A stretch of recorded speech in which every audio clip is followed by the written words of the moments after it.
Moms daughter daily লাইফে আপনাদের welcome করছি। আমি মি মোনালিসা অ্যান্ড মাই ডটার মে বিশা। সে হাই মা হাই। আমরা মমরা একটা প্রবলেমে ভুগি, যারা হচ্ছে মম হয়েছে তারা অবশ্যই একটা প্রবলেমে ভুগেন, যা বাচ্চা খাওয়ার সময় রেগে যায়। এবং বাচ্চা খাওয়ার সময় কেন রেগে যায় সেটা আজকে আপনাদের সঙ্গে শেয়ার করছি।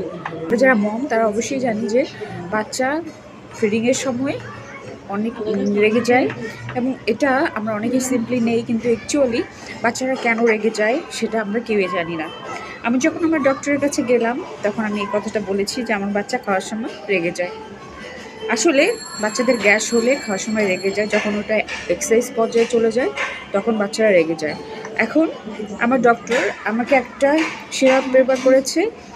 এটা হলো আপনার বাচ্চার রাগ কমে যাবে খেলে, এবং বাচ্চার ব্রেন ডেভেলপ হবে, বাচ্চার ঘুম ভালো হবে। সিরাপটা হাফ চামচ করে খাওয়াতে হবে, আর বাচ্চার রাগ কমে যাবে এবং আপনার বাচ্চার ঘুম ভালো হবে, সাথে ব্রেন ডেভেলপমেন্ট হবে। মা টাটা দিয়ে দাও, টাটা দিয়ে দাও, টাটা টাটা।